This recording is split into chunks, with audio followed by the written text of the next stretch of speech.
Que tout ce que nous avons comme position, on est acteur, nous allons demander au garant de la transition, qui est le général Mamadi Doumbouya, d'ouvrir une concertation nationale. Même si vous n'êtes pas écouté. Écoutez, on n'a pas besoin d'être écouté pour demander. Ce qu'on a fait ici, c'est nous-mêmes qui avons mis la main dans la porte pour venir devant la presse ici, dire. Maintenant, c'est ce qui va écouter ça. Et s'il appelle, d'accord. S'il n'appelle pas aussi, ce n'est pas grave. Mais la transition, c'est lui le garant. Je suis honorable Dr Diallo Ibrahima Sory, président du parti ADC Bok, coordinateur général de l'Union sacrée des forces vives de Guinée. Alors, vous étiez ce matin devant la presse pour parler d'un projet de concertation. De quoi s'agit-il concrètement?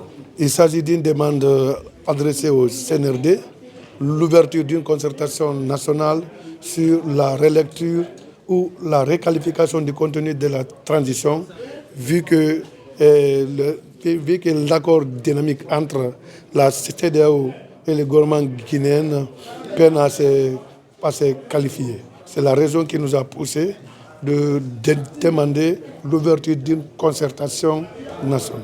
Qu'est-ce qui n'a pas marché réellement depuis l'arrivée du CNRD?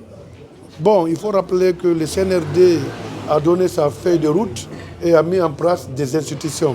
Un gouvernement qui devait conduire le dialogue. Un dialogue a eu lieu et puis il y a eu un accord, l'accord dynamique qui a été concocté entre la CEDEAO et la Guinée qui avait 10 points à mener. Ces 10 points, à ce jour, on a constaté, ces 10 points ne seront pas à terme d'ici les délais indiqués pour le retour à l'ordre constitutionnel le 31 décembre 2024. Pour ne pas attendre que le 31 arrive et qu'il y ait d'autres velléités, nous venons en tant que parti politique, parce que personne n'en parle. On vient demander au CNRD d'inviter la classe sociopolitique à se retrouver autour d'une concertation pour discuter de ce contenu. Dans cette concertation, est-ce que vous êtes prêt à accorder 2 ans, 3 ans ou 4 ans de plus au CNRD pour la transition? C'est le contenu de la concertation qui va donner cette réponse, parce que la concertation va quand même aboutir à un compromis. Ce compromis dynamique qui va désormais être, c'est-à-dire en un mot comme une start, qui va conduire le retour à l'ordre constitutionnel. Alors, est-ce que vous êtes optimiste face à la fin de la transition le 31 du mois prochain? Si on était optimiste, on n'allait pas être là. C'est parce qu'on a compris qu'il y a des problèmes. On a demandé d'aller vers une concertation pour réqualifier, si je veux bien dire rediscuter. Quand on dit réqualifier, dans la réqualification, il y a d'autres points qu'on peut supprimer, d'autres points qu'on peut ajouter. C'est-à-dire on fait des compromis. Ce compromis va permettre soit de dire le délai n'est plus tenable pour 2 jours, pour 1 mois, pour 1 an, pour 2 ans, ainsi de suite. Ça dépend de ce qu'on va arrêter entre nous. Mais nous allons faire cette fois-ci une réqualification positive qui va permettre à tout un chacun de se retrouver là-dedans. Parce que le CNRD a eu confiance à certains civils, ils ont confié certaines responsabilités, qui à leur tour n'ont pas joué le rôle qu'il faut par rapport à leur propre engagement. Mais on ne peut pas aussi les accuser seuls. Il faut accuser la CEDEAO qui est venue oublier la classe politique et mettre un accord dynamique avec le gouvernement. Et puis cet accord n'arrive pas à point,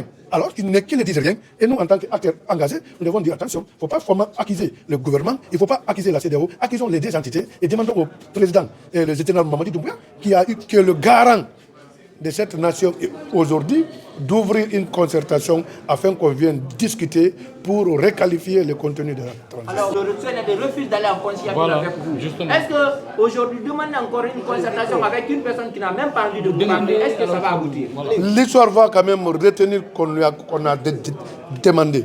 Mieux vaut demander, c'est comme par exemple vous, chose avec votre femme. Vous allez toujours vous dire que vous ne voulez pas votre femme, vous ne voulez pas votre femme, et vous voulez que vous divorciez. Normal, mais vous voyez que la femme est toujours là. Mais le jour où cette femme va aussi à son tour demander le divorce, et elle tient témoin, et si un jour vous arrivez à dire que non, c'est elle qui a demandé, l'histoire va arrêter. Non, c'est vous qui avez été le premier à demander. C'est pour dire que tout ce que nous avons comme position, on est acteur, nous allons demander au garant de la transition, qui est le général Mamadi Doumbouya, d'ouvrir une concertation nationale. Même si vous n'êtes pas écouté. Écoutez, on n'a pas besoin d'être écouté pour demander. Ce qu'on a fait ici, c'est nous-mêmes qui avons mis la main dans la porte pour venir devant la presse ici, dire. Maintenant, c'est ce qui va écouter ça. Et s'il appelle, d'accord. S'il n'appelle pas aussi, ce n'est pas grave. Mais la transition, c'est lui le garant. Personne n'est berné. C'est la Guinée. Nous sommes en Guinée. Il y a eu un coup d'État qui a mis les institutions en arrêt. Et puis, une autre république est née qui est dirigée par le général. Cette république-là a ses aspirations. Et nous sommes politiques. Et nous savons qu'il une transition est purement politique. Si les civils politiques autour de lui n'ont pas pu lui faire comprendre qu'il faut ouvrir des concertations, nous, à notre tour, on l'invite à l'ouverture des concertations. Personne n'est berné, c'est la Guinée. Que voulez-vous dire par là? Non, c'est vous dire que s'il y a quelqu'un qui est berné, c'est toi, c'est moi, c'est tous les Guinéens. Et qui sont les civils qui n'ont pas... Non, vous connaissez, je n'ai pas besoin de vous dire ça.